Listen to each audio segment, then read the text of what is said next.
Samuel 1. After the death of Saul, when David had returned from striking down the Amalekites, David remained 2 days in Ziklag.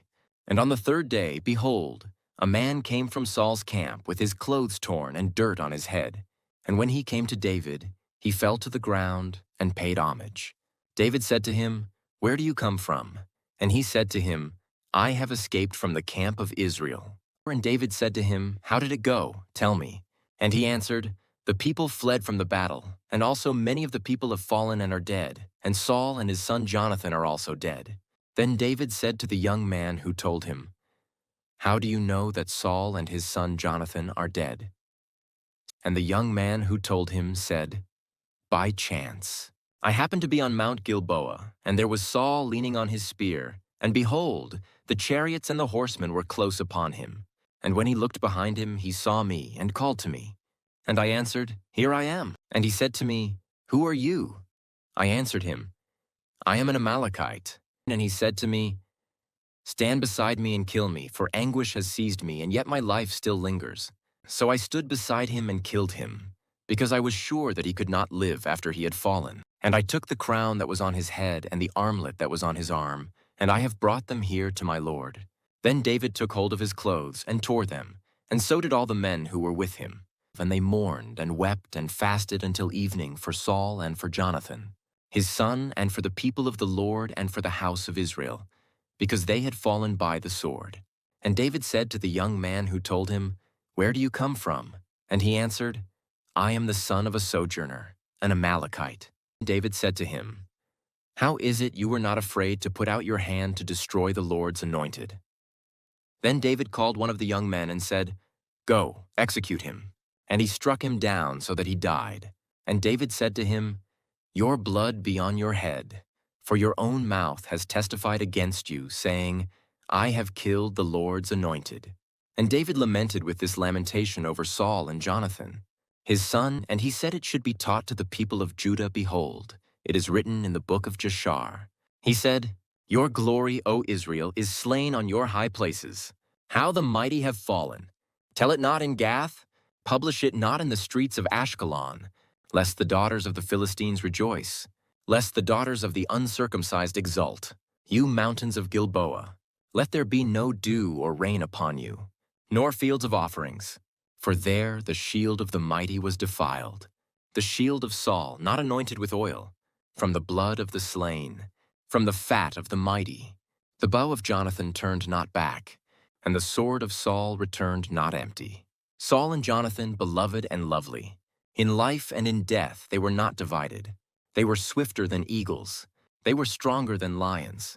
You daughters of Israel, weep over Saul, who clothed you luxuriously in scarlet, who put ornaments of gold on your apparel. How the mighty have fallen! In the midst of the battle, Jonathan lies slain on your high places. I am distressed for you, my brother Jonathan. Very pleasant have you been to me. Your love to me was extraordinary, surpassing the love of women. How the mighty have fallen, and the weapons of war perished. 2 Samuel 2. After this David inquired of the Lord, "Shall I go up into any of the cities of Judah?" And the Lord said to him, "Go up." David said, "To which shall I go up?" And he said, "To Hebron." So David went up there, and his 2 wives also, Ahinoam of Jezreel and Abigail the widow of Nabal of Carmel. And David brought up his men who were with him, every one with his household, and they lived in the towns of Hebron. And the men of Judah came, and there they anointed David king over the house of Judah. When they told David, it was the men of Jabesh Gilead who buried Saul, David sent messengers to the men of Jabesh Gilead and said to them, "May you be blessed by the Lord, because you showed this loyalty to Saul your lord and buried him. Now may the Lord show steadfast love and faithfulness to you, and I will do good to you because you have done this thing. Now therefore let your hands be strong, and be valiant. For Saul your lord is dead, and the house of Judah has anointed me king over them." But Abner the son of Ner, commander of Saul's army, took Ishbosheth, the son of Saul, and brought him over to Mahanaim, and he made him king over Gilead and the Asherites, and Jezreel, and Ephraim, and Benjamin, and all Israel. Ishbosheth, Saul's son, was 40 years old when he began to reign over Israel, and he reigned 2 years. But the house of Judah followed David. And the time that David was king in Hebron over the house of Judah was 7 years and 6 months. Abner the son of Ner and the servants of Ishbosheth the son of Saul went out from Mahanaim to Gibeon. And Joab the son of Zeruiah and the servants of David went out and met them at the pool of Gibeon. And they sat down, the one on the one side of the pool, and the other on the other side of the pool. And Abner said to Joab, "Let the young men arise and compete before us." And Joab said, "Let them arise." Then they arose and passed over by number, 12 for Benjamin and Ishbosheth the son of Saul, and 12 of the servants of David. And each caught his opponent by the head and thrust his sword in his opponent's side, so they fell down together. Therefore that place was called Helkath Hazurim, which is at Gibeon. And the battle was very fierce that day. And Abner and the men of Israel were beaten before the servants of David. And the 3 sons of Zeruiah were there, Joab, Abishai, and Asahel. Now Asahel was as swift of foot as a wild gazelle. And Asahel pursued Abner, and as he went, he turned neither to the right hand nor to the left from following Abner. Then Abner looked behind him and said, "Is it you, Asahel?" And he answered, "It is I." Abner said to him, "Turn aside to your right hand or to your left, and seize one of the young men and take his spoil." But Asahel would not turn aside from following him. And Abner said again to Asahel, "Turn aside from following me. Why should I strike you to the ground? How then could I lift up my face to your brother Joab?" But he refused to turn aside. Therefore Abner struck him in the stomach with the butt of his spear, so that the spear came out at his back. And he fell there and died where he was. And all who came to the place where Asahel had fallen and died stood still. But Joab and Abishai pursued Abner. And as the sun was going down, they came to the hill of Ammah, which lies before Giah on the way to the wilderness of Gibeon. And the people of Benjamin gathered themselves together behind Abner and became one group and took their stand on the top of a hill. Then Abner called to Joab, "Shall the sword devour forever? Do you not know that the end will be bitter? How long will it be before you tell your people to turn from the pursuit of their brothers?" And Joab said, "As God lives, if you had not spoken, surely the men would not have given up the pursuit of their brothers until the morning." So Joab blew the trumpet, and all the men stopped and pursued Israel no more, nor did they fight any more. And Abner and his men went all that night through the Arabah. They crossed the Jordan, and marching the whole morning they came to Mahanaim. Joab returned from the pursuit of Abner. And when he had gathered all the people together, there were missing from David's servants 19 men besides Asahel. But the servants of David had struck down of Benjamin 360 of Abner's men.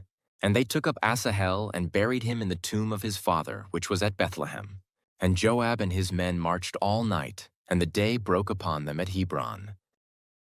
2 Samuel 3. There was a long war between the house of Saul and the house of David. And David grew stronger and stronger, while the house of Saul became weaker and weaker.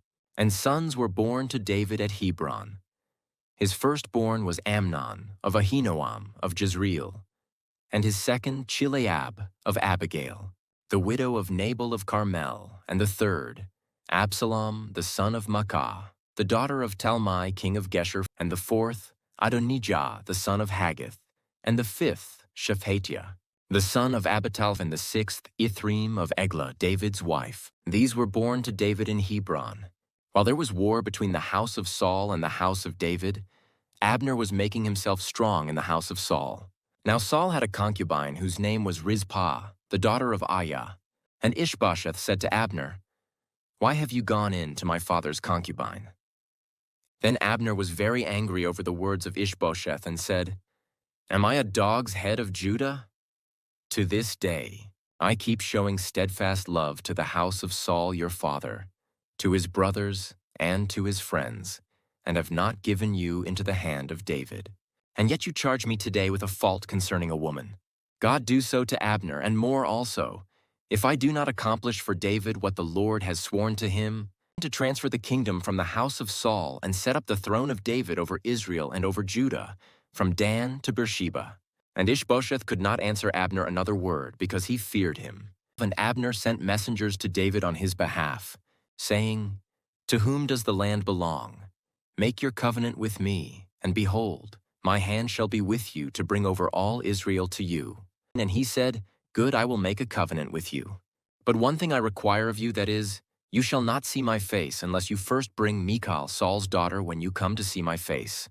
Then David sent messengers to Ishbosheth, Saul's son, saying, "Give me my wife Michal, for whom I paid the bridal price of 100 foreskins of the Philistines."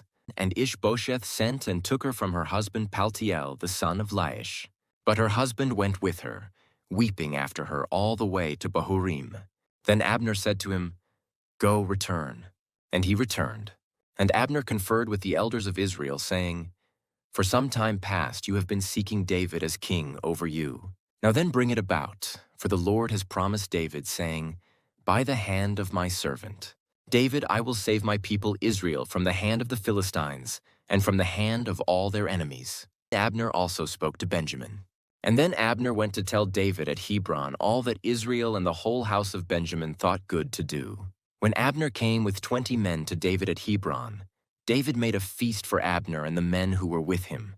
And Abner said to David, "I will arise and go, and will gather all Israel to my lord the king, that they may make a covenant with you, and that you may reign over all that your heart desires." So David sent Abner away, and he went in peace. Just then the servants of David arrived with Joab from a raid, bringing much spoil with them. But Abner was not with David at Hebron, for he had sent him away, and he had gone in peace. When Joab and all the army that was with him came, it was told Joab, "Abner the son of Ner came to the king, and he has let him go, and he has gone in peace." Then Joab went to the king and said, "What have you done? Behold, Abner came to you. Why is it that you have sent him away so that he is gone? You know that Abner the son of Ner came to deceive you and to know your going out and your coming in, and to know all that you are doing." When Joab came out from David's presence, he sent messengers after Abner, and they brought him back from the cistern of Sirah. But David did not know about it. And when Abner returned to Hebron, Joab took him aside into the midst of the gate to speak with him privately. And there he struck him in the stomach so that he died, for the blood of Asahel his brother. Afterward, when David heard of it, he said, "I and my kingdom are forever guiltless before the Lord for the blood of Abner the son of Ner. May it fall upon the head of Joab and upon all his father's house. And may the house of Joab never be without one who has a discharge, or who is leprous, or who holds a spindle, or who falls by the sword, or who lacks bread." So Joab and Abishai, his brother, killed Abner because he had put their brother Asahel to death in the battle at Gibeon. Then David said to Joab and to all the people who were with him, "Tear your clothes and put on sackcloth and mourn before Abner." And King David followed the bier. They buried Abner at Hebron. And the king lifted up his voice and wept at the grave of Abner, and all the people wept. And the king lamented for Abner, saying, "Should Abner die as a fool dies? Your hands were not bound, your feet were not fettered. As one falls before the wicked, you have fallen." And all the people wept again over him. Then all the people came to persuade David to eat bread while it was yet day. But David swore, saying, "God do so to me, and more also, if I taste bread or anything else till the sun goes down." And all the people took notice of it, and it pleased them, as everything that the king did pleased all the people. So all the people and all Israel understood that day that it had not been the king's will to put to death Abner the son of Ner. And the king said to his servants, "Do you not know that a prince and a great man has fallen this day in Israel? And I was gentle today, though anointed king. These men, the sons of Zeruiah, are more severe than I. The Lord repay the evildoer according to his wickedness." Samuel 4. When Ishbosheth, Saul's son, heard that Abner had died at Hebron, his courage failed, and all Israel was dismayed. Now Saul's son had 2 men who were captains of raiding bands. The name of the one was Baanah, and the name of the other Rechab, sons of Rimmon, a man of Benjamin from Beeroth, for Beeroth also is counted part of Benjamin. The Beerothites fled to Gittaim, and have been sojourners there to this day. Jonathan, the son of Saul, had a son who was crippled in his feet. He was 5 years old when the news about Saul and Jonathan came from Jezreel, and his nurse took him up and fled, and as she fled in her haste, he fell and became lame, and his name was Mephibosheth. Now the sons of Rimmon the Beerothite, Rechab and Baanah, set out, And about the heat of the day they came to the house of Ishbosheth as he was taking his noonday rest. And they came into the midst of the house as if to get wheat, and they stabbed him in the stomach. Then Rechab and Baanah his brother escaped. When they came into the house, as he lay on his bed in his bedroom, they struck him and put him to death and beheaded him. They took his head and went by the way of the Arabah all night, and brought the head of Ishbosheth to David at Hebron. And they said to the king, "Here is the head of Ishbosheth, the son of Saul, your enemy, who sought your life. The Lord has avenged my lord the king this day on Saul and on his offspring." But David answered Rechab and Baanah his brother, the sons of Rimmon the Beerothite, "As the Lord lives, who has redeemed my life out of every adversity." And when one told me, "Behold, Saul is dead," and thought he was bringing good news, I seized him and killed him at Ziklag, which was the reward I gave him for his news. How much more, when wicked men have killed a righteous man in his own house on his bed? Shall I not now require his blood at your hand and destroy you from the earth? And David commanded his young men, and they killed them and cut off their hands and feet, and hanged them beside the pool at Hebron. But they took the head of Ishbosheth and buried it in the tomb of Abner at Hebron. 2 Samuel 5. Then all the tribes of Israel came to David at Hebron and said, "Behold, we are your bone and flesh. In times past, when Saul was king over us, it was you who led out and brought in Israel. And the Lord said to you, 'You shall be shepherd of my people Israel, and you shall be prince over Israel.'" So all the elders of Israel came to the king at Hebron, and King David made a covenant with them at Hebron, before the Lord, and they anointed David king over Israel. David was 30 years old when he began to reign, and he reigned 40 years. At Hebron he reigned over Judah 7 years and 6 months. And at Jerusalem he reigned over all Israel and Judah 33 years. And the king and his men went to Jerusalem against the Jebusites, the inhabitants of the land, who said to David, "You will not come in here, but the blind and the lame will ward you off, thinking David cannot come in here." Nevertheless, David took the stronghold of Zion, that is, the city of David. And David said on that day, "Whoever would strike the Jebusites, let him get up the water shaft to attack the lame and the blind, who are hated by David's soul." Therefore it is said, "The blind and the lame shall not come into the house." And David lived in the stronghold and called it the city of David. And David built the city all around from the Millo inward. And David became greater and greater, for the Lord, the God of hosts, was with him. And Hiram king of Tyre sent messengers to David, and cedar trees, also carpenters and masons who built David a house. And David knew that the Lord had established him king over Israel, and that he had exalted his kingdom for the sake of his people Israel. And David took more concubines and wives from Jerusalem after he came from Hebron, and more sons and daughters were born to David. And these are the names of those who were born to him in Jerusalem: Shemua, Shobab, Nathan, Solomon, Ibhar, Elishua, Nepheg, Japhia, Elishama, Eliada, and Eliphalet. When the Philistines heard that David had been anointed king over Israel, all the Philistines went up to search for David. But David heard of it and went down to the stronghold. Now the Philistines had come and spread out in the valley of Rephaim. And David inquired of the Lord, "Shall I go up against the Philistines? Will you give them into my hand?" And the Lord said to David, "Go up, for I will certainly give the Philistines into your hand." And David came to Baal-perazim, and David defeated them there. And he said, "The Lord has broken through my enemies before me like a breaking flood." Therefore the name of that place is called Baal-perazim. And the Philistines left their idols there, and David and his men carried them away. And the Philistines came up yet again and spread out in the valley of Rephaim.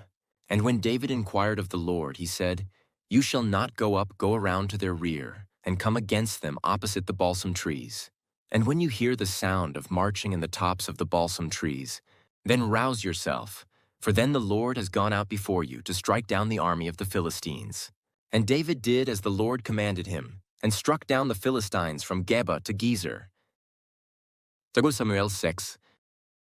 David again gathered all the chosen men of Israel, 30,000.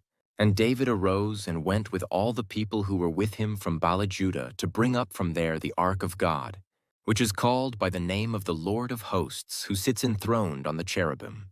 And they carried the ark of God on a new cart and brought it out of the house of Abinadab, which was on the hill.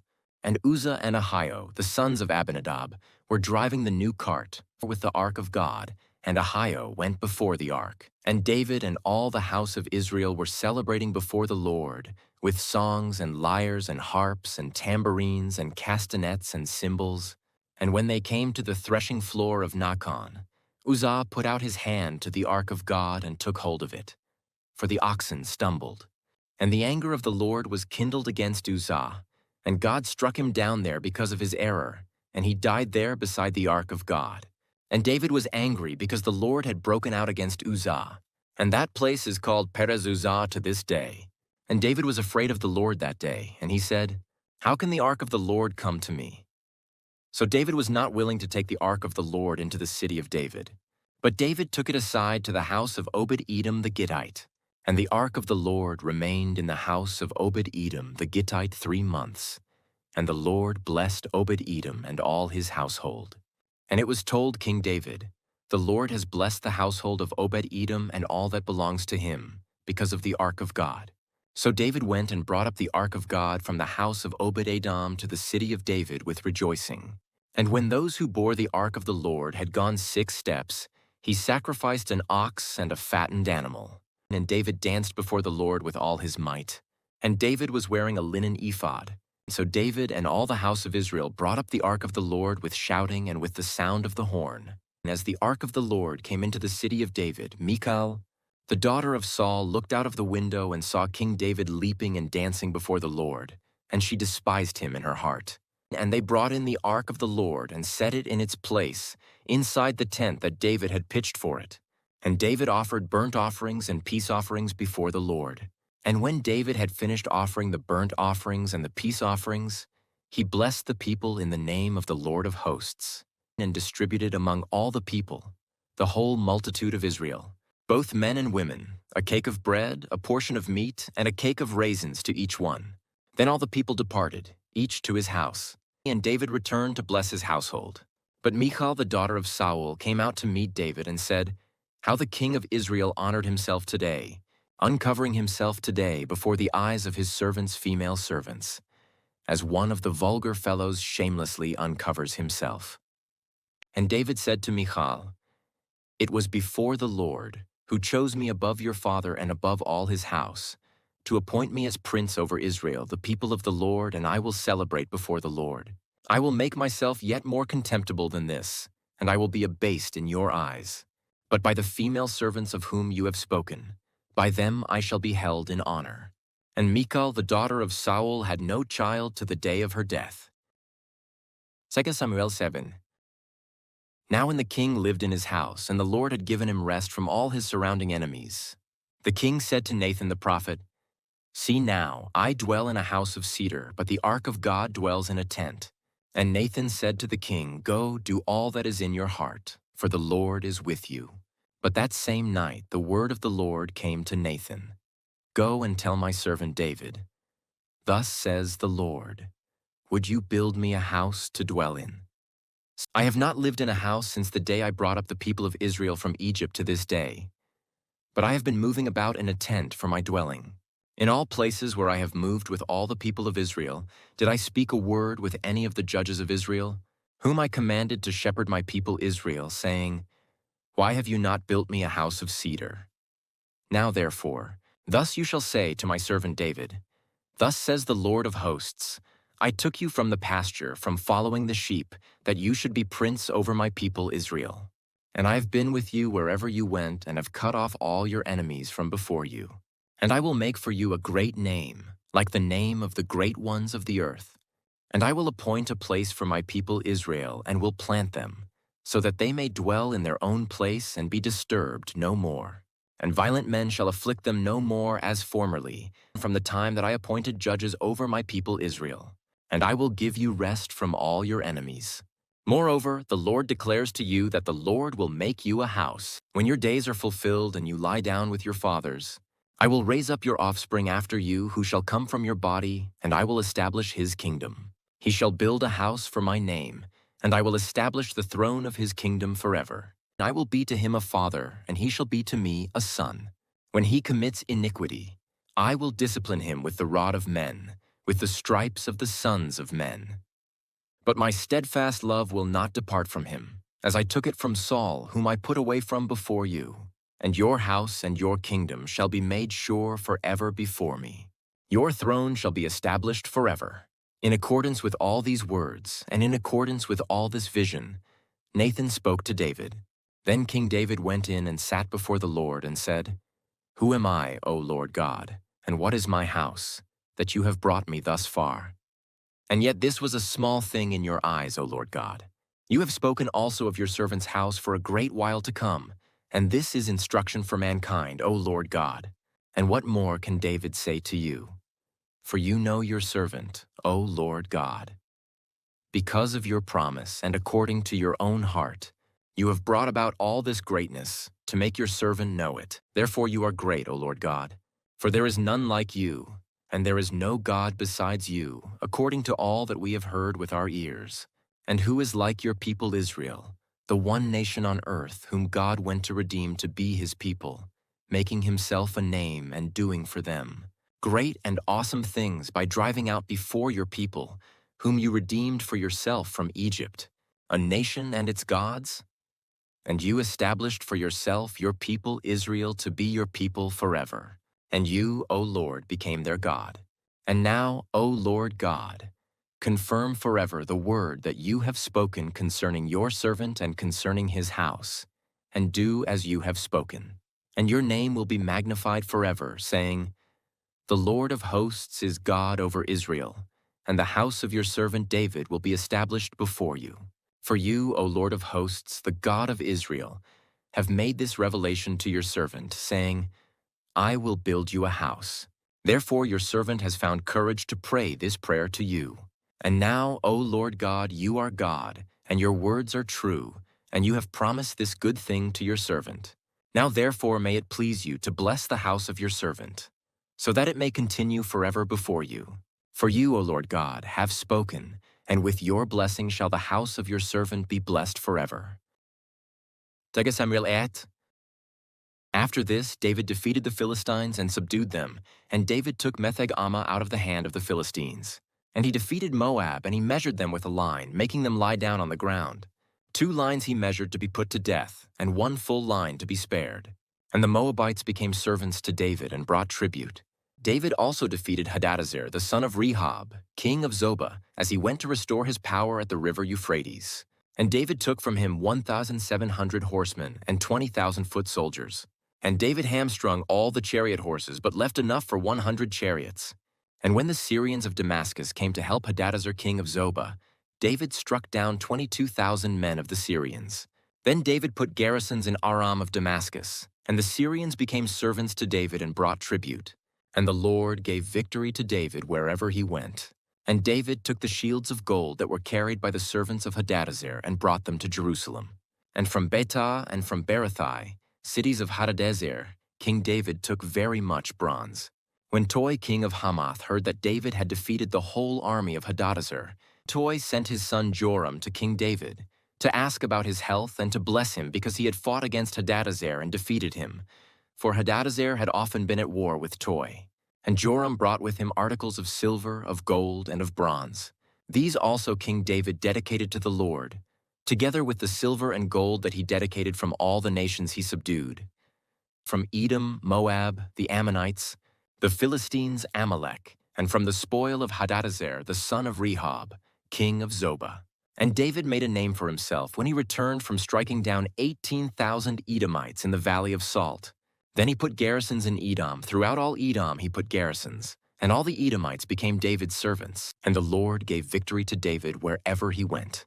So David reigned over all Israel, and David administered justice and equity to all his people. Joab the son of Zeruiah was over the army, and Jehoshaphat the son of Ahilud was recorder, and Zadok the son of Ahitub and Ahimelech the son of Abiathar were priests, and Sariah was secretary, and Benaiah the son of Jehoiada was over the Cherethites and the Pelethites, and David's sons were priests.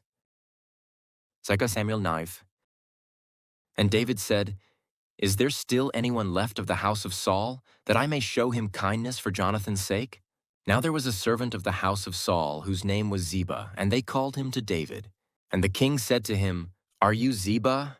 And he said, "I am your servant." And the king said, "Is there not still someone of the house of Saul, that I may show the kindness of God to him?"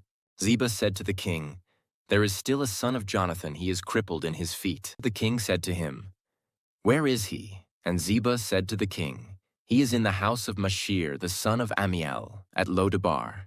Then King David sent and brought him from the house of Machir, the son of Ammiel, at Lodebar. And Mephibosheth, the son of Jonathan, son of Saul, came to David and fell on his face and paid homage.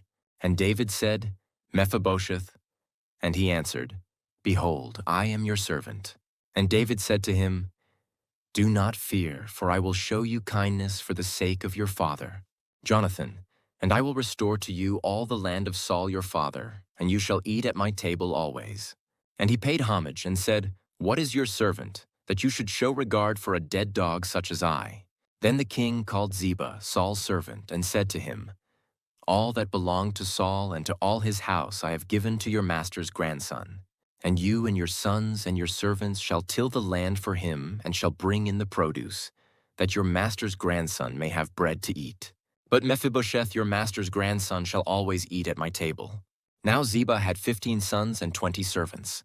Then Ziba said to the king, "According to all that my lord the king commands his servant, so will your servant do." So Mephibosheth ate at David's table like one of the king's sons. And Mephibosheth had a young son whose name was Micah. And all who lived in Ziba's house became Mephibosheth's servants. So Mephibosheth lived in Jerusalem, for he ate always at the king's table. Now he was lame in both his feet. Samuel 10. After this, the king of the Ammonites died, and Hanun his son reigned in his place. And David said, "I will deal loyally with Hanun the son of Nahash, as his father dealt loyally with me." So David sent by his servants to console him concerning his father. And David's servants came into the land of the Ammonites. But the princes of the Ammonites said to Hanun their lord, "Do you think, because David has sent comforters to you, that he is honoring your father? Has not David sent his servants to you to search the city and to spy it out and to overthrow it?" So Hanun took David's servants and shaved off half the beard of each and cut off their garments in the middle, at their hips, and sent them away. When it was told David, he sent to meet them, for the men were greatly ashamed. And the king said, "Remain at Jericho until your beards have grown, and then return." When the Ammonites saw that they had become a stench to David, the Ammonites sent and hired the Syrians of Beth-rehob and the Syrians of Zobah, 20,000 foot soldiers, and the king of Makkah with 1,000 men, and the men of Tob, 12,000 men. And when David heard of it, he sent Joab and all the host of the mighty men.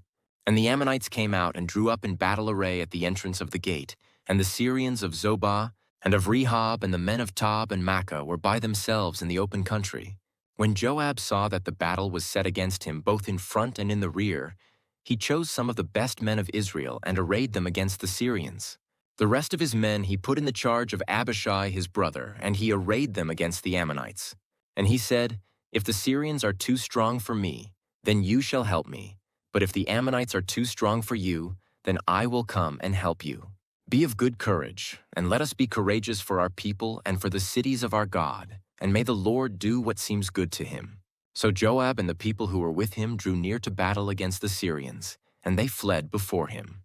And when the Ammonites saw that the Syrians fled, they likewise fled before Abishai and entered the city. Then Joab returned from fighting against the Ammonites and came to Jerusalem.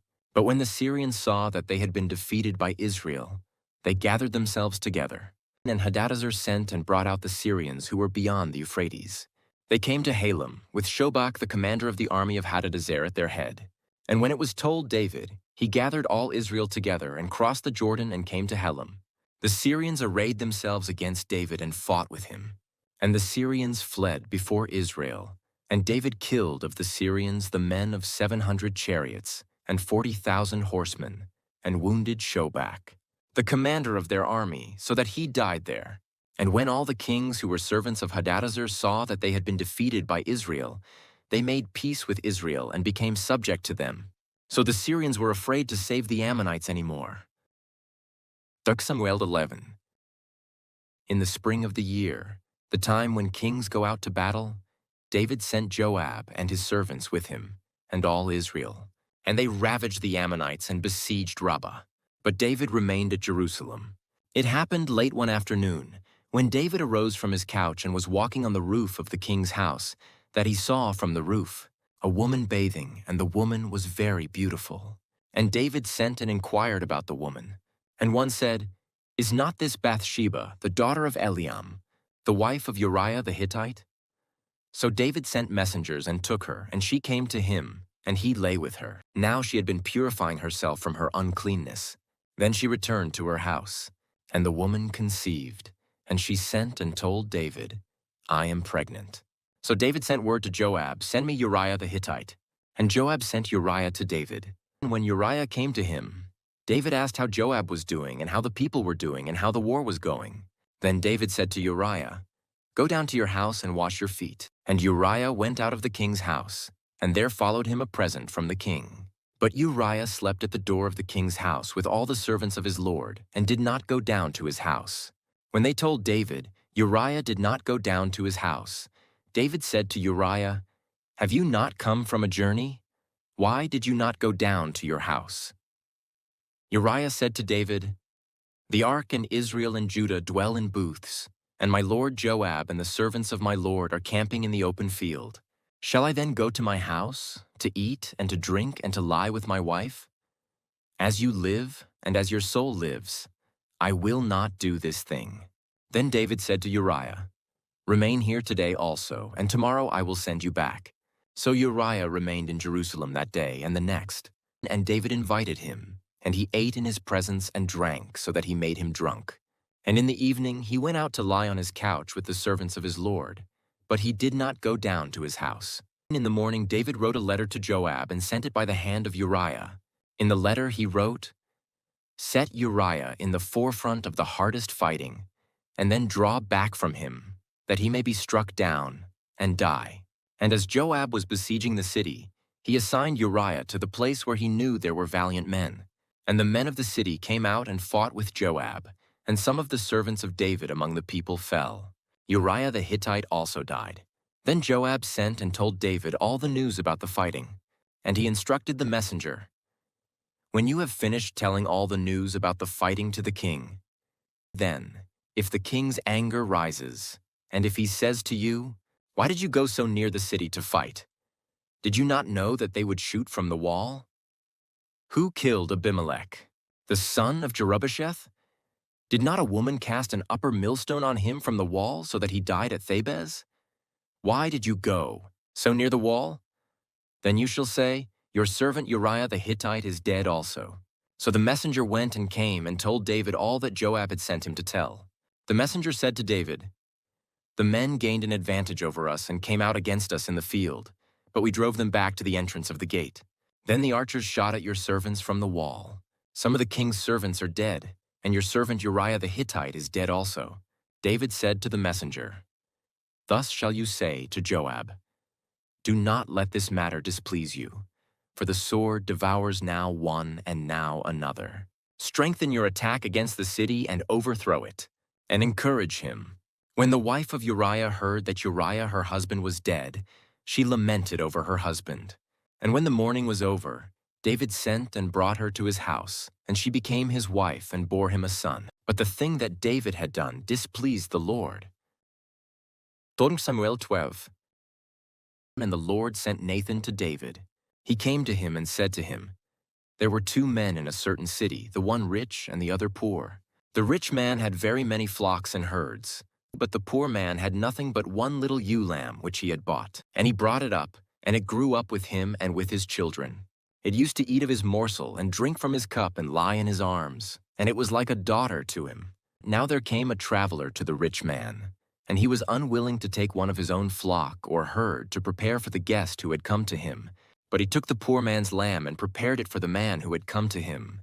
Then David's anger was greatly kindled against the man, and he said to Nathan, 'As the Lord lives, the man who has done this deserves to die, and he shall restore the lamb fourfold, because he did this thing, and because he had no pity.' Nathan said to David, 'You are the man.' Thus says the Lord, the God of Israel, I anointed you king over Israel, and I delivered you out of the hand of Saul. And I gave you your master's house and your master's wives into your arms, and gave you the house of Israel and of Judah. And if this were too little, I would add to you as much more. Why have you despised the word of the Lord, to do what is evil in his sight? You have struck down Uriah the Hittite with the sword, and have taken his wife to be your wife, and have killed him with the sword of the Ammonites. Now therefore the sword shall never depart from your house, because you have despised me and have taken the wife of Uriah the Hittite to be your wife. Thus says the Lord, Behold, I will raise up evil against you out of your own house, and I will take your wives before your eyes and give them to your neighbor, and he shall lie with your wives in the sight of this sun. For you did it secretly, but I will do this thing before all Israel and before the sun. David said to Nathan, I have sinned against the Lord. And Nathan said to David, The Lord also has put away your sin, you shall not die. Nevertheless, because by this deed you have utterly scorned the Lord, the child who is born to you shall die. And then Nathan went to his house. And the Lord afflicted the child that Uriah's wife bore to David, and he became sick. David therefore sought God on behalf of the child. And David fasted and went in and lay all night on the ground.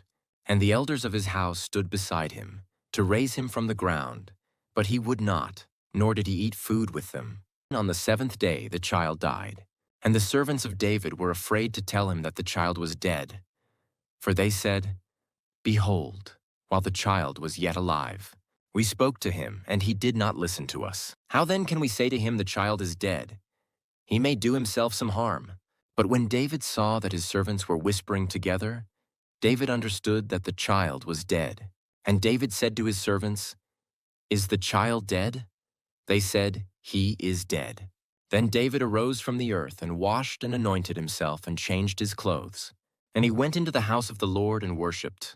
He then went to his own house. And when he asked, they set food before him, and he ate. Then his servants said to him, What is this thing that you have done? You fasted and wept for the child while he was alive. But when the child died, you arose and ate food. He said, While the child was still alive, I fasted and wept, for I said, Who knows whether the Lord will be gracious to me that the child may live? But now he is dead. Why should I fast? Can I bring him back again? I shall go to him, but he will not return to me. Then David comforted his wife, Bathsheba, and went in to her and lay with her, and she bore a son, and he called his name Solomon. And the Lord loved him and sent a message by Nathan the prophet. So he called his name Jedidiah because of the Lord. Now Joab fought against Rabbah of the Ammonites and took the royal city. And Joab sent messengers to David and said, I have fought against Rabbah, moreover, I have taken the city of waters. Now then gather the rest of the people together and encamp against the city and take it, lest I take the city and it be called by my name. So David gathered all the people together and went to Rabbah and fought against it and took it. And he took the crown of their king from his head. The weight of it was a talent of gold, and in it was a precious stone, and it was placed on David's head. And he brought out the spoil of the city, a very great amount. And he brought out the people who were in it, and set them to labor with saws and iron picks and iron axes, and made them toil at the brick kilns. And thus he did to all the cities of the Ammonites. Then David and all the people returned to Jerusalem. 2 Samuel 13. Now Absalom, David's son, had a beautiful sister whose name was Tamar. And after a time Amnon, David's son, loved her. And Amnon was so tormented that he made himself ill because of his sister Tamar. For she was a virgin, and it seemed impossible to Amnon to do anything to her. But Amnon had a friend whose name was Jonadab, the son of Shemaiah, David's brother. And Jonadab was a very crafty man. And he said to him, O son of the king, why are you so haggard morning after morning? Will you not tell me? Amnon said to him, I love Tamar, my brother Absalom's sister. Jonadab said to him, Lie down on your bed and pretend to be ill. And when your father comes to see you, say to him, Let my sister Tamar come and give me bread to eat, and prepare the food in my sight, that I may see it and eat it from her hand. So Amnon lay down and pretended to be ill. And when the king came to see him, Amnon said to the king, Please let my sister Tamar come and make a couple of cakes in my sight, that I may eat from her hand. Then David sent home to Tamar, saying, Go to your brother Amnon's house and prepare food for him. So Tamar went to her brother Amnon's house, where he was lying down. And she took dough and kneaded it, and made cakes in his sight, and baked the cakes. And she took the pan and emptied it out before him, but he refused to eat. And Amnon said, "Send out everyone from me." So everyone went out from him. Then Amnon said to Tamar, "Bring the food into the chamber, that I may eat from your hand." And Tamar took the cakes she had made and brought them into the chamber to Amnon her brother. But when she brought them near him to eat, he took hold of her and said to her, "Come lie with me, my sister." She answered him, "No, my brother, do not violate me. For such a thing is not done in Israel. Do not do this outrageous thing. As for me, where could I carry my shame? And as for you, you would be as one of the outrageous fools in Israel.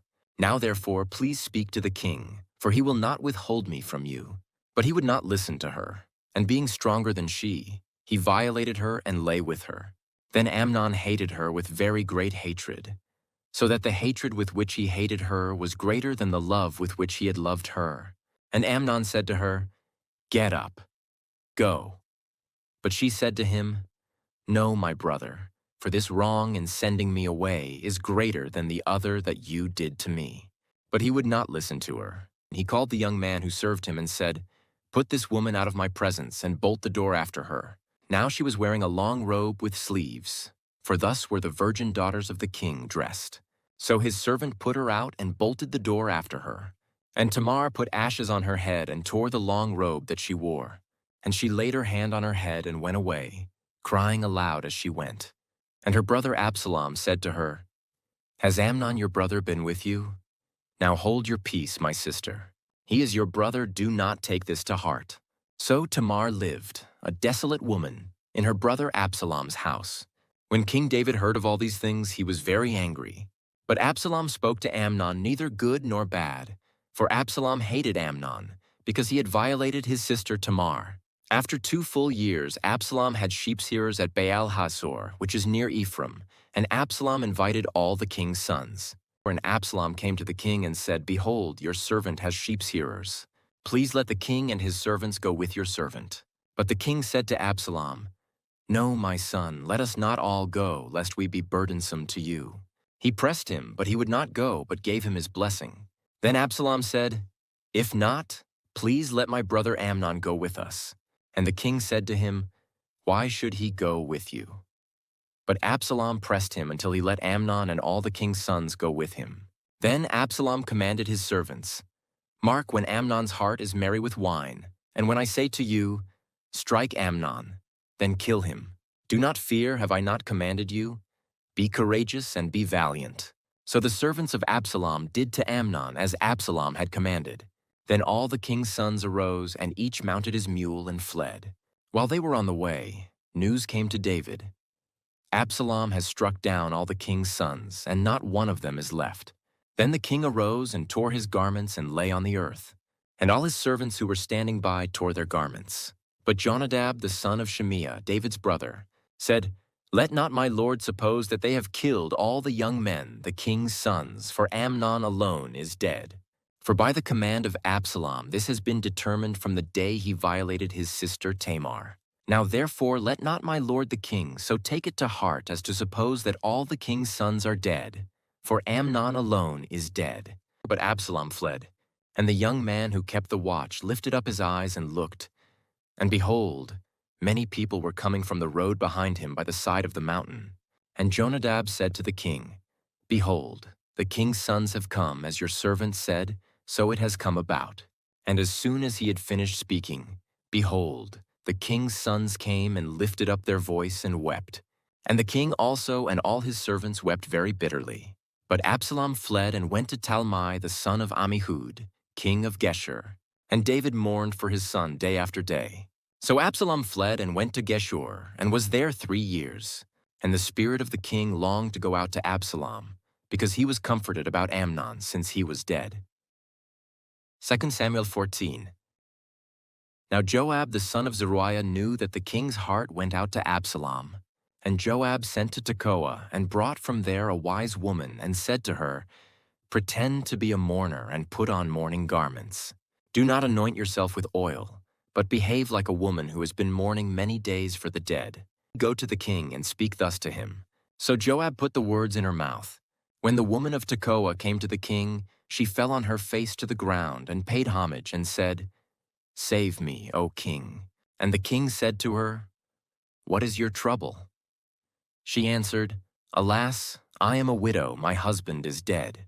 And your servant had 2 sons, and they quarreled with one another in the field.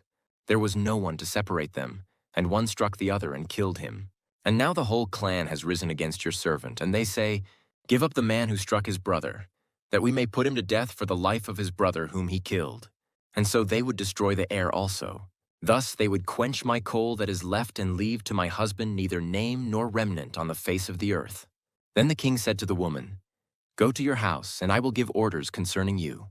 And the woman of Tekoa said to the king, "On me be the guilt, my lord the king, and on my father's house let the king and his throne be guiltless." The king said, "If anyone says anything to you, bring him to me, and he shall never touch you again."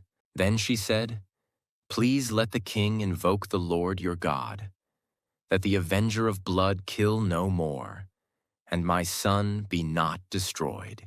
He said, "As the Lord lives, not one hair of your son shall fall to the ground."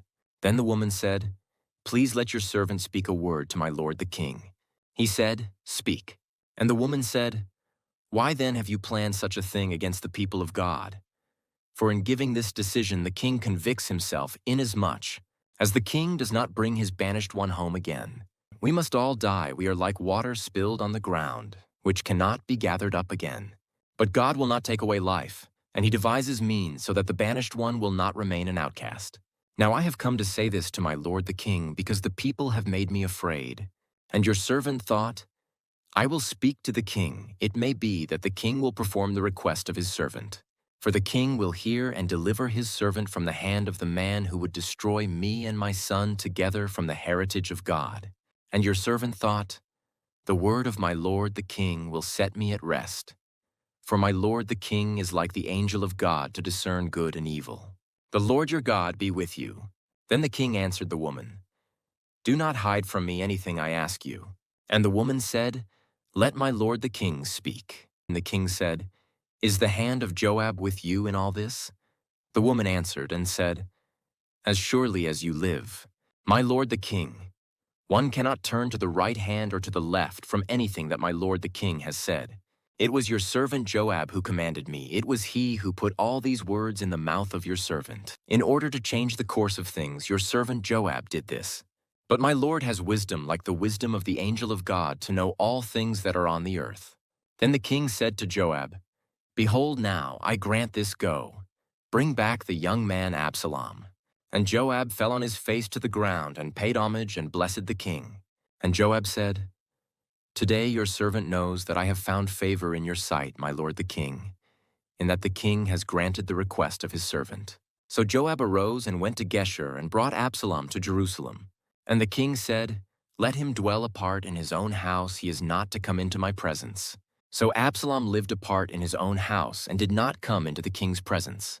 Now in all Israel there was no one so much to be praised for his handsome appearance as Absalom. From the sole of his foot to the crown of his head there was no blemish in him. And when he cut the hair of his head for at the end of every year, he used to cut it when it was heavy on him. He cut it. He weighed the hair of his head, 200 shekels by the king's weight. There were born to Absalom 3 sons and 1 daughter whose name was Tamar. She was a beautiful woman. So Absalom lived 2 full years in Jerusalem without coming into the king's presence. Then Absalom sent for Joab to send him to the king, but Joab would not come to him. And he sent a second time, but Joab would not come. Then he said to his servants, "See, Joab's field is next to mine, and he has barley there. Go and set it on fire." So Absalom's servants set the field on fire. Then Joab arose and went to Absalom at his house and said to him, "Why have your servants set my field on fire?" Absalom answered Joab, "Behold, I sent word to you. Come here, that I may send you to the king to ask, why have I come from Geshur? It would be better for me to be there still. Now therefore let me go into the presence of the king, and if there is guilt in me, let him put me to death." Then Joab went to the king and told him, and he summoned Absalom.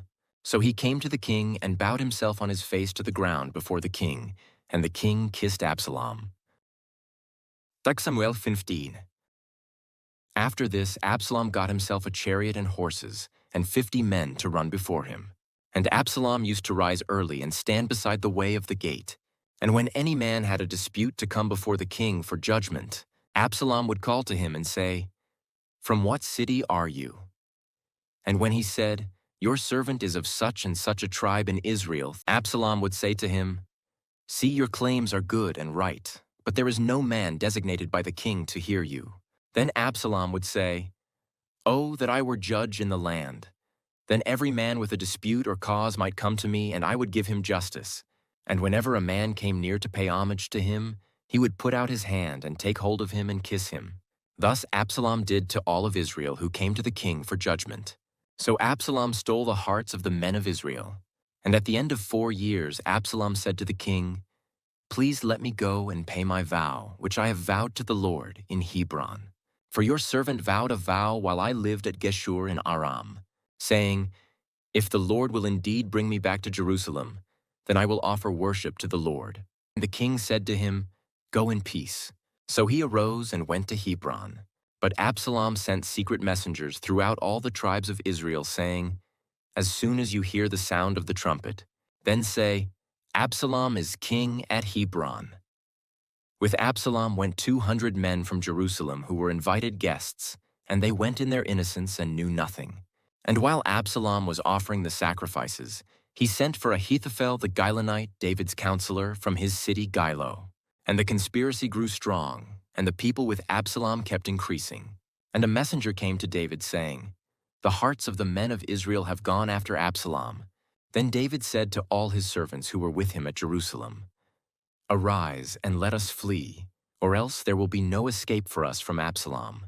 Go quickly, lest he overtake us quickly and bring down ruin on us and strike the city with the edge of the sword." And the king's servants said to the king, "Behold, your servants are ready to do whatever my lord the king decides." So the king went out, and all his household after him. And the king left 10 concubines to keep the house. And the king went out, and all the people after him. And they halted at the last house. And all his servants passed by him, and all the Cherethites, and all the Pelethites, and all the 600 Gittites who had followed him from Gath, passed on before the king. Then the king said to Ittai the Gittite, "Why do you also go with us? Go back and stay with the king, for you are a foreigner and also an exile from your home. You came only yesterday, and shall I today make you wander about with us? Since I go I know not where.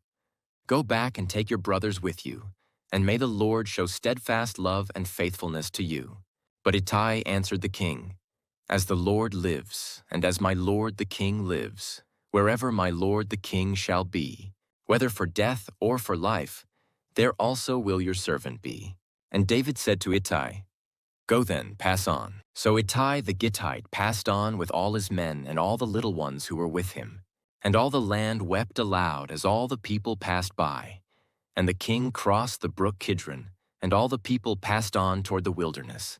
And Abiathar came up, and behold, Zadok came also with all the Levites, bearing the ark of the covenant of God. And they set down the ark of God until the people had all passed out of the city. Then the king said to Zadok, "Carry the ark of God back into the city. If I find favor in the eyes of the Lord, he will bring me back and let me see both it and his dwelling place. But if he says, 'I have no pleasure in you,' behold, here I am, let him do to me what seems good to him." The king also said to Zadok the priest, "Are you not a seer? Go back to the city in peace with your 2 sons, Ahimaaz your son and Jonathan the son of Abiathar. See, I will wait at the fords of the wilderness until word comes from you to inform me." So Zadok and Abiathar carried the ark of God back to Jerusalem, and they remained there. But David went up the ascent of the Mount of Olives, weeping as he went, barefoot and with his head covered. And all the people who were with him covered their heads, and they went up weeping as they went. And it was told David, "Ahithophel is among the conspirators with Absalom." And David said, "O Lord, please turn the counsel of Ahithophel into foolishness." While David was coming to the summit, where God was worshipped, behold, Hushai the Archite came to meet him with his coat torn and dirt on his head. David said to him, "If you go on with me, you will be a burden to me. But if you return to the city and say to Absalom, 'I will be your servant,' O king, as I have been your father's servant in time past, so now I will be your servant. Then you will defeat for me the counsel of Ahithophel. Are not Zadok and Abiathar the priests with you there? So whatever you hear from the king's house, tell it to Zadok and Abiathar the priests. Behold, their 2 sons are with them there, Ahimaaz, Zadok's son, and Jonathan, Abiathar's son, and by them you shall send to me everything you hear. So Hushai, David's friend, came into the city, just as Absalom was entering Jerusalem. 1 Samuel 16. When David had passed a little beyond the summit, Ziba the servant of Mephibosheth met him, with a couple of donkeys saddled, bearing 200 loaves of bread, 100 bunches of raisins, 100 of summer fruits, and a skin of wine. And the king said to Ziba, "Why have you brought these?" Ziba answered, "The donkeys are for the king's household to ride on, the bread and summer fruit for the young men to eat, and the wine for those who faint in the wilderness to drink." And the king said, "And where is your master's son?" Ziba said to the king, "Behold, he remains in Jerusalem." For he said, "Today the house of Israel will give me back the kingdom of my father." Then the king said to Ziba, "Behold, all that belonged to Mephibosheth is now yours." And Ziba said, "I pay homage, let me ever find favor in your sight, my lord the king." When King David came to Bahurim, there came out a man of the family of the house of Saul, whose name was Shimei, the son of Gera, and as he came, he cursed continually. And he threw stones at David and at all the servants of King David, and all the people and all the mighty men were on his right hand and on his left. And Shimei said as he cursed, get out, you man of blood, you worthless man. The Lord has avenged on you all the blood of the house of Saul, in whose place you have reigned, and the Lord has given the kingdom into the hand of your son Absalom. See, your evil is on you, for you are a man of blood." Then Abishai the son of Zeruiah said to the king, "Why should this dead dog curse my lord the king? Let me go over and take off his head." But the king said, "What have I to do with you, you sons of Zeruiah? If he is cursing because the Lord has said to him, 'Curse David,' who then shall say, 'Why have you done so?'" And David said to Abishai and to all his servants, "Behold, my own son seeks my life. How much more now may this Benjaminite? Leave him alone and let him curse, for the Lord has told him to. It may be that the Lord will look on the wrong done to me, and that the Lord will repay me with good for his cursing today." So David and his men went on the road, while Shimei went along on the hillside opposite him and cursed as he went and threw stones at him and flung dust. And the king and all the people who were with him arrived weary at the Jordan, and there he refreshed himself. Now Absalom and all the people, the men of Israel, came to Jerusalem, and Ahithophel with him. And when Hushai the Archite, David's friend, came to Absalom, Hushai said to Absalom, "Long live the king!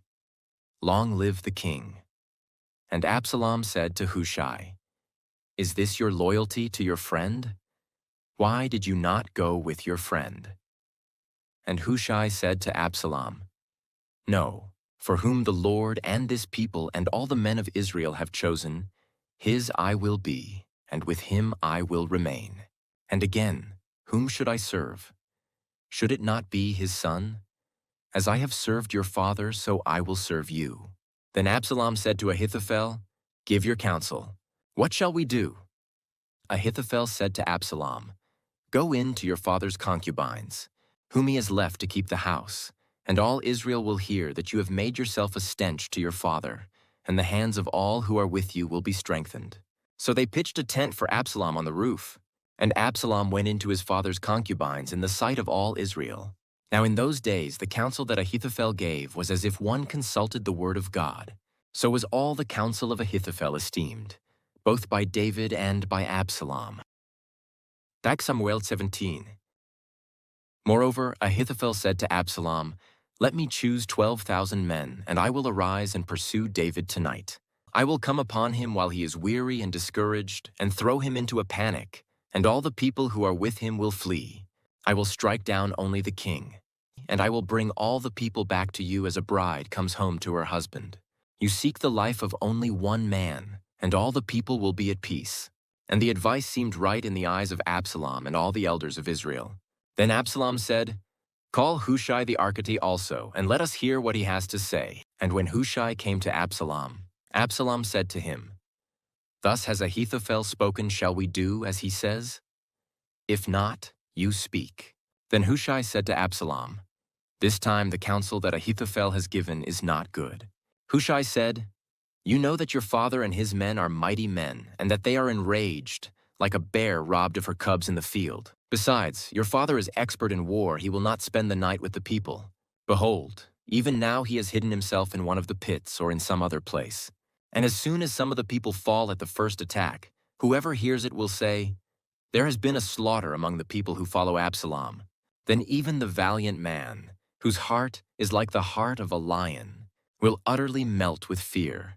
For all Israel knows that your father is a mighty man, and that those who are with him are valiant men. But my counsel is that all Israel be gathered to you, from Dan to Beersheba, as the sand by the sea for multitude, and that you go to battle in person. So we shall come upon him in some place where he is to be found, and we shall light upon him as the dew falls on the ground, and of him and all the men with him not one will be left.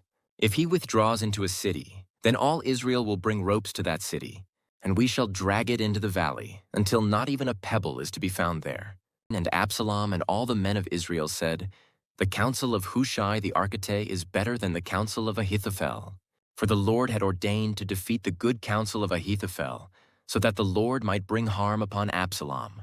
Then Hushai said to Zadok and Abiathar the priests, Thus and so did Ahithophel counsel Absalom and the elders of Israel, and thus and so have I counseled. Now therefore send quickly and tell David, Do not stay tonight at the fords of the wilderness, but by all means pass over, lest the king and all the people who are with him be swallowed up. Now Jonathan and Ahimaaz were waiting at En-Rogel. A female servant was to go and tell them, and they were to go and tell King David, for they were not to be seen entering the city. But a young man saw them and told Absalom.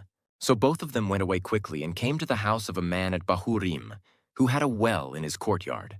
And they went down into it. And the woman took and spread a covering over the well's mouth and scattered grain on it, and nothing was known of it. When Absalom's servants came to the woman at the house, they said, Where are Ahimaaz and Jonathan? And the woman said to them, They have gone over the brook of water. And when they had sought and could not find them, they returned to Jerusalem. After they had gone, the men came up out of the well and went and told King David. They said to David, Arise and go quickly over the water, for thus and so has Ahithophel counseled against you. Then David arose, and all the people who were with him, and they crossed the Jordan. By daybreak not one was left who had not crossed the Jordan. When Ahithophel saw that his counsel was not followed, he saddled his donkey and went off home to his own city.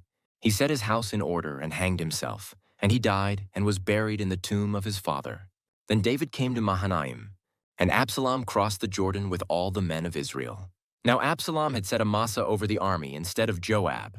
Amasa was the son of a man named Ithra the Ishmaelite, who had married Abigail, the daughter of Nahash, sister of Zeruiah, Joab's mother.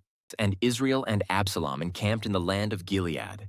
When David came to Mahanaim, Shobi the son of Nahash from Rabbah of the Ammonites, and Mashir the son of Amiel from Lo-debar, and Barzillai the Gileadite from Rogelim, brought beds, basins, and earthen vessels, wheat, barley, flour, parched grain, beans and lentils, honey and curds and sheep and cheese from the herd, for David and the people with him to eat. For, they said, The people are hungry and weary and thirsty in the wilderness. 2 Samuel 18. Then David mustered the men who were with him and set over them commanders of thousands and commanders of hundreds. And David sent out the army, 1/3 under the command of Joab, 1/3 under the command of Abishai, the son of Zeruiah, Joab's brother, and 1/3 under the command of Ittai the Gittite. And the king said to the men, I myself will also go out with you. But the men said, You shall not go out. For if we flee, they will not care about us. If half of us die, they will not care about us. But you are worth 10,000 of us. Therefore it is better that you send us help from the city. The king said to them, Whatever seems best to you, I will do. So the king stood at the side of the gate, while all the army marched out by hundreds and by thousands. And the king ordered Joab and Abishai and Ittai, Deal gently for my sake with the young man Absalom. And all the people heard when the king gave orders to all the commanders about Absalom. So the army went out into the field against Israel, and the battle was fought in the forest of Ephraim. And the men of Israel were defeated there by the servants of David, and the loss there was great on that day, 20,000 men. The battle spread over the face of all the country, and the forest devoured more people that day than the sword. And Absalom happened to meet the servants of David. Absalom was riding on his mule, and the mule went under the thick branches of a great oak. And his head caught fast in the oak, and he was suspended between heaven and earth, while the mule that was under him went on. And a certain man saw it and told Joab, Behold, I saw Absalom hanging in an oak. Joab said to the man who told him, What, you saw him? Why then did you not strike him there to the ground? I would have been glad to give you 10 pieces of silver and a belt. But the man said to Joab, Even if I felt in my hand the weight of 1,000 pieces of silver, I would not reach out my hand against the king's son. For in our hearing the king commanded you and Abishai and Ittai, For my sake protect the young man Absalom. On the other hand, if I had dealt treacherously against his life and there is nothing hidden from the king, then you yourself would have stood aloof. Joab said, I will not waste time like this with you. And he took 3 javelins in his hand and thrust them into the heart of Absalom while he was still alive in the oak. And 10 young men, Joab's armor-bearers, surrounded Absalom and struck him and killed him. Then Joab blew the trumpet, and the troops came back from pursuing Israel, for Joab restrained them. And they took Absalom and threw him into a great pit in the forest and raised over him a very great heap of stones. And all Israel fled everyone to his own home.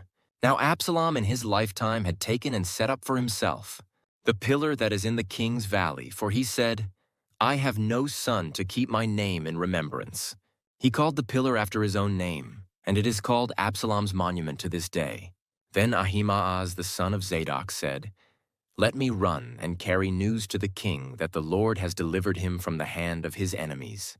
And Joab said to him, You are not to carry news today. You may carry news another day, but today you shall carry no news, because the king's son is dead. Then Joab said to the Cushite, Go tell the king what you have seen. The Cushite bowed before Joab and ran. Then Ahimaaz the son of Zadok said again to Joab, Come what may, let me also run after the Cushite. And Joab said, Why will you run, my son, seeing that you will have no reward for the news? Come what may, he said, I will run. So he said to him, Run. Then Ahimaaz ran by the way of the plain and outran the Cushite. Now David was sitting between the 2 gates, and the watchman went up to the roof of the gate by the wall. And when he lifted up his eyes and looked, he saw a man running alone. The watchman called out and told the king, and the king said, If he is alone, there is news in his mouth. And he drew nearer and nearer. The watchman saw another man running, and the watchman called to the gate and said, See another man running alone? The king said, He also brings news. The watchman said, I think the running of the first is like the running of Ahimaaz the son of Zadok. And the king said, He is a good man and comes with good news. Then Ahimaaz cried out to the king, All is well. And he bowed before the king with his face to the earth and said, Blessed be the Lord your God, who has delivered up the men who raised their hand against my lord the king. And the king said, Is it well with the young man Absalom? Ahimaaz answered, When Joab sent the king's servant, your servant, I saw a great commotion, but I do not know what it was. And the king said, Turn aside and stand here. So he turned aside and stood still. And behold, the Cushite came, and the Cushite said, Good news for my lord, the king. For the Lord has delivered you this day from the hand of all who rose up against you.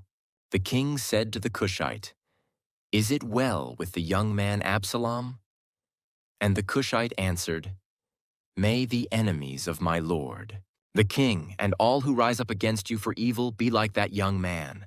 And the king was deeply moved, and went up to the chamber over the gate and wept. And as he went, he said, O my son Absalom, my son Absalom, would I had died instead of you, O Absalom, my son, my son. 2 Samuel 9. It was told Joab, Behold, the king is weeping and mourning for Absalom. So the victory that day was turned into mourning for all the people. For the people heard that day, the king is grieving for his son. And the people stole into the city that day, as people steal in who are ashamed when they flee in battle. The king covered his face, and the king cried with a loud voice, "O my son Absalom, O Absalom, my son, my son." Then Joab came into the house to the king and said, "You have today covered with shame the faces of all your servants, who have this day saved your life and the lives of your sons and your daughters, and the lives of your wives and your concubines. It's because you love those who hate you and hate those who love you. For you have made it clear today that commanders and servants are nothing to you. For today, I know that if Absalom were alive and all of us were dead today, then you would be pleased. Now therefore arise, go out and speak kindly to your servants. For I swear by the Lord, if you do not go, not a man will stay with you this night. And this will be worse for you than all the evil that has come upon you from your youth until now." Then the king arose and took his seat in the gate. And the people were all told, "Behold, the king is sitting in the gate." And all the people came before the king. Now Israel had fled every man to his own home.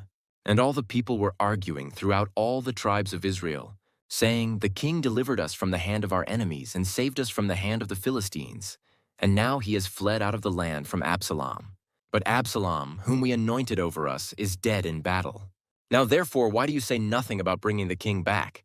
And King David sent this message to Zadok and Abiathar the priests, "Say to the elders of Judah, why should you be the last to bring the king back to his house, when the word of all Israel has come to the king?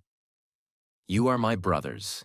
You are my bone and my flesh. Why then should you be the last to bring back the king? And say to Amasa, are you not my bone and my flesh?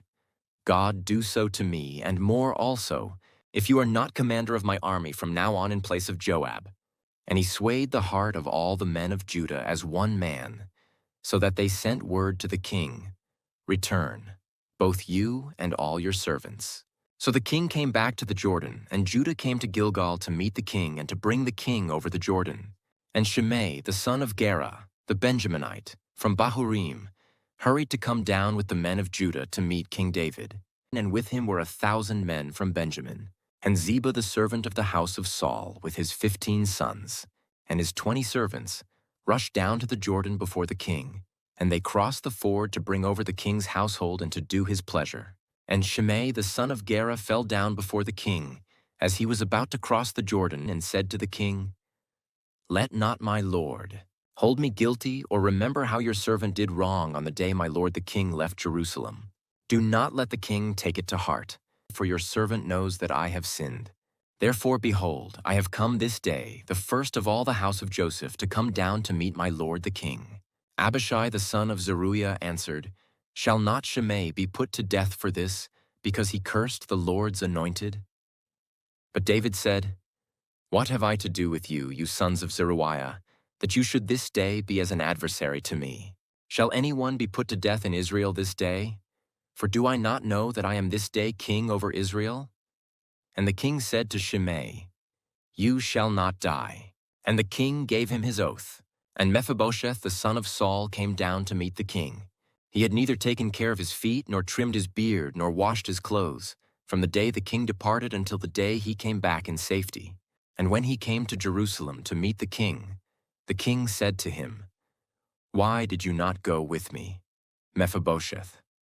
He answered, "My lord, O king, my servant deceived me, for your servant said to him, 'I will saddle a donkey for myself, that I may ride on it and go with the king.' For your servant is lame. He has slandered your servant to my lord the king. But my lord the king is like the angel of God. Do therefore what seems good to you. For all my father's house were but men doomed to death before my lord the king. But you set your servant among those who eat at your table. What further right have I, then, to cry to the king?" And the king said to him, "Why speak any more of your affairs? I have decided you and Ziba shall divide the land." And Mephibosheth said to the king, "Oh, let him take it all, since my lord the king has come safely home." Now Barzillai the Gileadite had come down from Rogelim, and he went on with the king to the Jordan to escort him over the Jordan. Barzillai was a very aged man, 80 years old. He had provided the king with food while he stayed at Mahanaim, for he was a very wealthy man. And the king said to Barzillai, Come over with me, and I will provide for you with me in Jerusalem." But Barzillai said to the king, "How many years have I still to live, that I should go up with the king to Jerusalem? I am this day 80 years old. Can I discern what is pleasant and what is not? Can your servant taste what he eats or what he drinks? Can I still listen to the voice of singing men and singing women? Why then should your servant be an added burden to my lord, the king? Your servant will go a little way over the Jordan with the king. Why should the king repay me with such a reward? Please let your servant return, that I may die in my own city near the grave of my father and my mother. But here is your servant Chimham. Let him go over with my lord the king, and do for him whatever seems good to you." And the king answered, "Chimham shall go over with me, and I will do for him whatever seems good to you, and all that you desire of me, I will do for you." Then all the people went over the Jordan, and the king went over. And the king kissed Barzillai and blessed him, and he returned to his own home.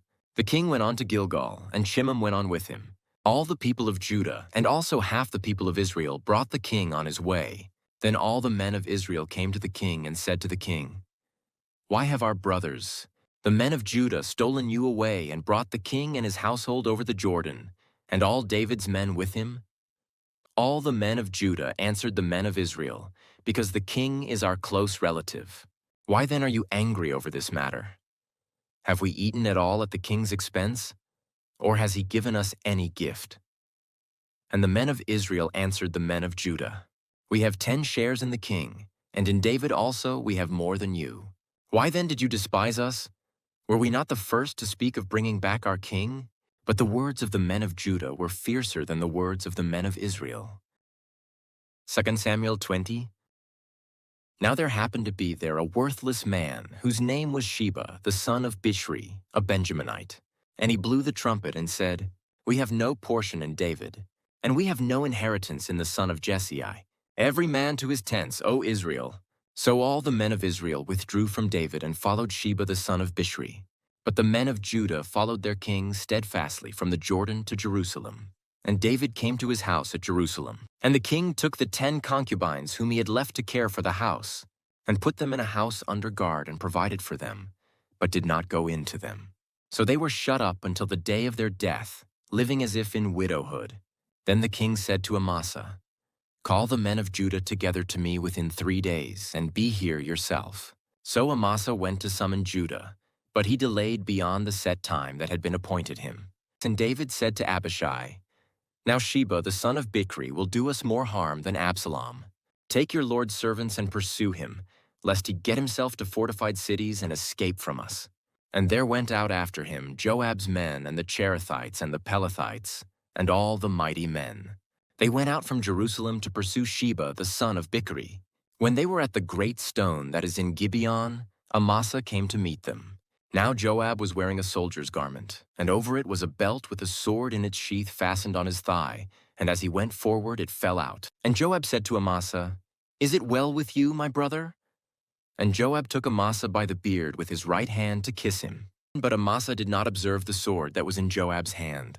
So Joab struck him with it in the stomach and spilled his entrails to the ground without striking a second blow, and he died. Then Joab and Abishai his brother pursued Sheba the son of Bichri. And one of Joab's young men took his stand by Amasa and said, "Whoever favors Joab and whoever is for David, let him follow Joab." And Amasa lay wallowing in his blood in the highway. And anyone who came by, seeing him, stopped. And when the man saw that all the people stopped, he carried Amasa out of the highway into the field and threw a garment over him. When he was taken out of the highway, all the people went on after Joab to pursue Sheba the son of Bichri. And Sheba passed through all the tribes of Israel to Abel of Beth-Makkah, and all the Bichrites assembled and followed him in. And all the men who were with Joab came and besieged him in Abel of Beth-Makkah. They cast up a mound against the city, and it stood against the rampart, and they were battering the wall to throw it down. Then a wise woman called from the city, "Listen, listen, tell Joab, 'Come here that I may speak to you.'" And he came near her, and the woman said, "Are you Joab?" He answered, "I am." Then she said to him, "Listen to the words of your servant." And he answered, "I am listening." Then she said, They used to say in former times, "Let them but ask counsel at Abel." And so they settled a matter. I am one of those who are peaceable and faithful in Israel. You seek to destroy a city that is a mother in Israel. Why will you swallow up the heritage of the Lord? Joab answered, "Far be it from me, far be it, that I should swallow up or destroy. That is not true. But a man of the hill country of Ephraim, called Sheba the son of Bichri, has lifted up his hand against King David. Give up him alone, and I will withdraw from the city." And the woman said to Joab, "Behold, his head shall be thrown to you over the wall." Then the woman went to all the people in her wisdom, and they cut off the head of Sheba the son of Bichri and threw it out to Joab. So he blew the trumpet, and they dispersed from the city, every man to his home. And Joab returned to Jerusalem to the king. Now Joab was in command of all the army of Israel, and Benaiah the son of Jehoiada was in command of the Cherethites and the Pelethites, and Adoram was in charge of the forced labor, and Jehoshaphat the son of Ahilud was the recorder, and Sheva was secretary. And Zadok and Abiathar were priests, and Ira the Jairite was also David's priest. Samuel 21. Now there was a famine in the days of David for 3 years, year after year, and David sought the face of the Lord. And the Lord said, "There is blood guilt on Saul and on his house, because he put the Gibeonites to death." So the king called the Gibeonites and spoke to them. Now the Gibeonites were not of the people of Israel, but of the remnant of the Amorites. Although the people of Israel had sworn to spare them, Saul had sought to strike them down in his zeal for the people of Israel and Judah. And David said to the Gibeonites, "What shall I do for you? And how shall I make atonement, that you may bless the heritage of the Lord?" The Gibeonites said to him, "It is not a matter of silver or gold between us and Saul or his house, neither is it for us to put any man to death in Israel." And he said, "What do you say that I shall do for you?" They said to the king, "The man who consumed us and planned to destroy us, so that we should have no place in all the territory of Israel, let 7 of his sons be given to us, so that we may hang them before the Lord at Gibeah of Saul, the chosen of the Lord." And the king said, "I will give them." But the king spared Mephibosheth, the son of Saul's son Jonathan, because of the oath of the Lord that was between them, between David and Jonathan the son of Saul.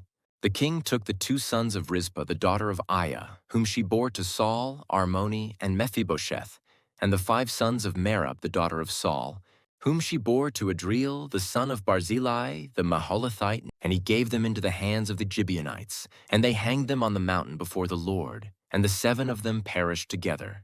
They were put to death in the first days of harvest, at the beginning of barley harvest. Then Rizpah the daughter of Aiah took sackcloth and spread it for herself on the rock, from the beginning of harvest, until rain fell upon them from the heavens. And she did not allow the birds of the air to come upon them by day, or the beasts of the field by night. When David was told what Rizpah the daughter of Aiah, the concubine of Saul, had done, David went and took the bones of Saul and the bones of his son Jonathan from the men of Jabesh Gilead, who had stolen them from the public square of Bethshan, where the Philistines had hanged them, on the day the Philistines killed Saul on Gilboa.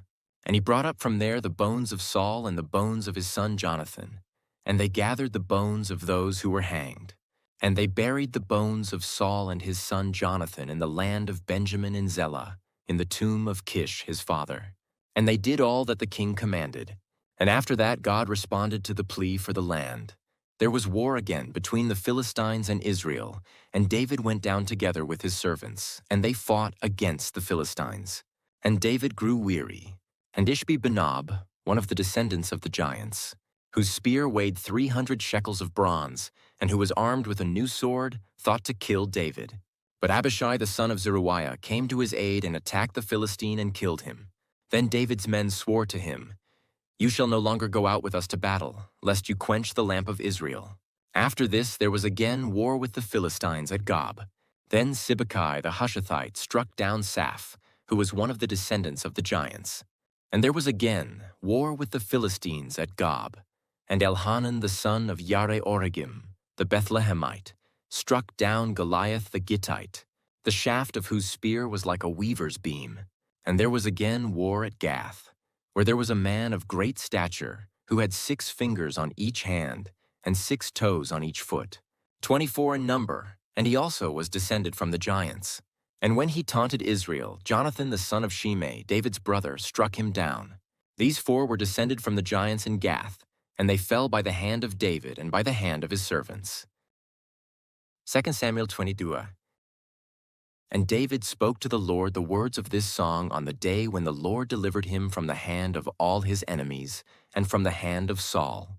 He said, "The Lord is my rock and my fortress and my deliverer, my God, my rock, in whom I take refuge, my shield and the horn of my salvation, my stronghold and my refuge. My Savior, you save me from violence. I call upon the Lord, who is worthy to be praised, and I am saved from my enemies. For the waves of death encompassed me. The torrents of destruction assailed me. The cords of Sheol entangled me. The snares of death confronted me. In my distress I called upon the Lord. To my God I called. From his temple he heard my voice, and my cry came to his ears. Then the earth reeled and rocked. The foundations of the heavens trembled and quaked because he was angry. Smoke went up from his nostrils, and devouring fire from his mouth. Glowing coals flamed forth from him. He bowed the heavens and came down. Thick darkness was under his feet. He rode on a cherub and flew. He was seen on the wings of the wind. He made darkness around him his canopy, thick clouds, a gathering of water. Out of the brightness before him, coals of fire flamed forth. The Lord thundered from heaven, and the Most High uttered his voice, and he sent out arrows and scattered them, lightning and routed them. Then the channels of the sea were seen. The foundations of the world were laid bare. At the rebuke of the Lord, at the blast of the breath of his nostrils, he sent from on high, he took me. He drew me out of many waters. He rescued me from my strong enemy, from those who hated me, for they were too mighty for me. They confronted me in the day of my calamity, but the Lord was my support. He brought me out into a broad place. He rescued me because he delighted in me. The Lord dealt with me according to my righteousness.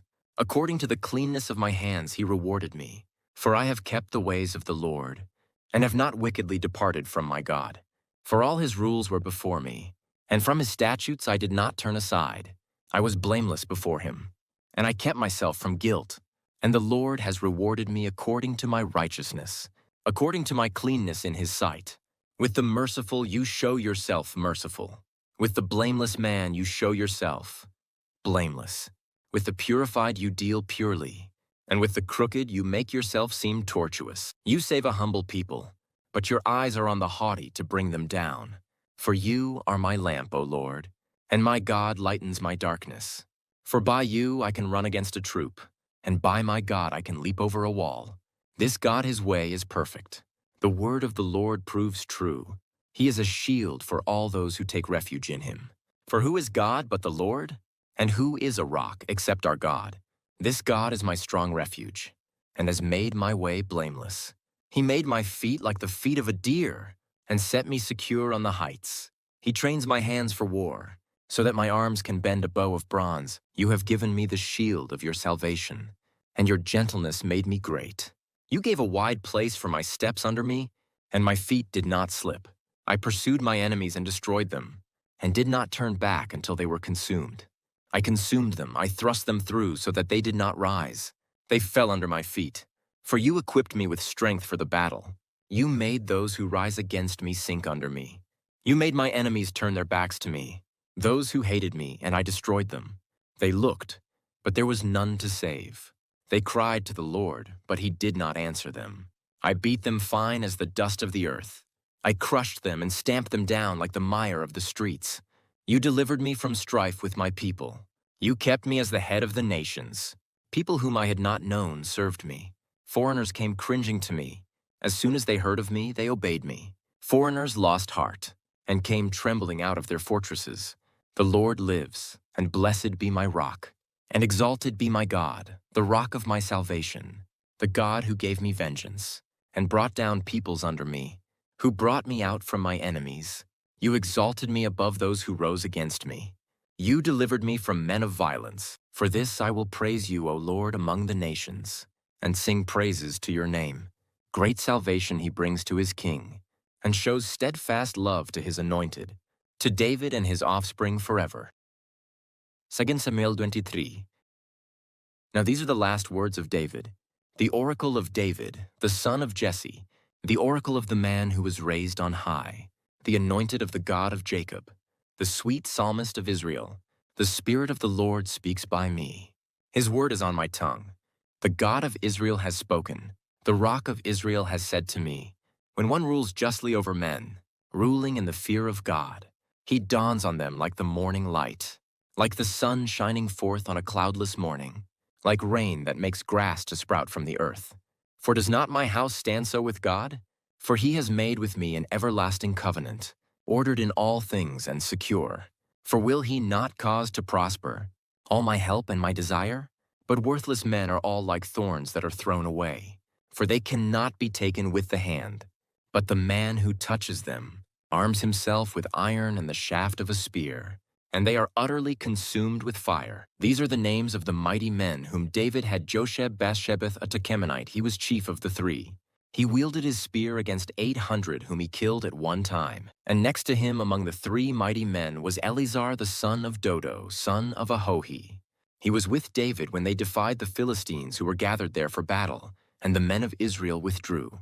He rose and struck down the Philistines until his hand was weary, and his hand clung to the sword. And the Lord brought about a great victory that day, and the men returned after him only to strip the slain. And next to him was Shammah, the son of Agi the Hararite. The Philistines gathered together at Lehi, where there was a plot of ground full of lentils, and the men fled from the Philistines. But he took his stand in the midst of the plot and defended it and struck down the Philistines. And the Lord worked a great victory. And 3 of the 30 chief men went down and came about harvest time to David at the cave of Adullam, when a band of Philistines was encamped in the valley of Rephaim. David was then in the stronghold, and the garrison of the Philistines was then at Bethlehem. And David said longingly, "Oh, that someone would give me water to drink from the well of Bethlehem that is by the gate." Then the 3 mighty men broke through the camp of the Philistines and drew water out of the well of Bethlehem that was by the gate and carried and brought it to David. But he would not drink of it. He poured it out to the Lord and said, "Far be it from me, O Lord, that I should do this. Shall I drink the blood of the men who went at the risk of their lives?" Therefore he would not drink it. These things the 3 mighty men did. Now Abishai, the brother of Joab, the son of Zeruiah, was chief of the 30. And he wielded his spear against 300 men and killed them and won a name beside the 3. He was the most renowned of the 30 and became their commander, but he did not attain to the 3. And Benaiah the son of Jehoiada was a valiant man of Kabzeel, a doer of great deeds. He struck down 2 Ariels of Moab. He also went down and struck down a lion in a pit on a day when snow had fallen. And he struck down an Egyptian, a handsome man. The Egyptian had a spear in his hand, but Benaiah went down to him with a staff, and snatched the spear out of the Egyptian's hand and killed him with his own spear. These things did Benaiah the son of Jehoiada, and won a name beside the 3 mighty men. He was renowned among the 30, but he did not attain to the 3. And David set him over his bodyguard. Asahel the brother of Joab was one of the 30. Elhanan, the son of Dodo of Bethlehem, Shammah of Harod, Elika of Harod, Helez the Paltite, Ira, the son of Ikesh of Tekoa, Abiezer of Anathoth, Mebunai the Hushathite, Zalmon the Ahohite, Maharai of Netophah, Heleb the son of Banach of Netophah, Ittai, the son of Ribai of Gibeah of the people of Benjamin, Benaiah of Pirathon, Hiddai of the brooks of Gash, Abialbon, the Arbathite, Asmaveth of Bahurim, Eliabah the Shalbonite, the sons of Jashan, Jonathan, Shammah the Hararite, Ahiam the son of Sharar the Hararite, Eliphalet the son of Ahasbai of Maacah, Eliam, the son of Ahithophel the Gilonite, Hezro of Carmel, Parai the Arbite, Sigal, the son of Nathan of Zobah, Bani the Gadite, Zelek the Ammonite, Naharai of Beeroth, the armor-bearer of Joab the son of Zeruiah, Ira the Ithrite, Gareb the Ithrite, Uriah the Hittite, 37 in all. 2 Samuel 24. Again the anger of the Lord was kindled against Israel, and he incited David against them, saying, "Go, number Israel and Judah."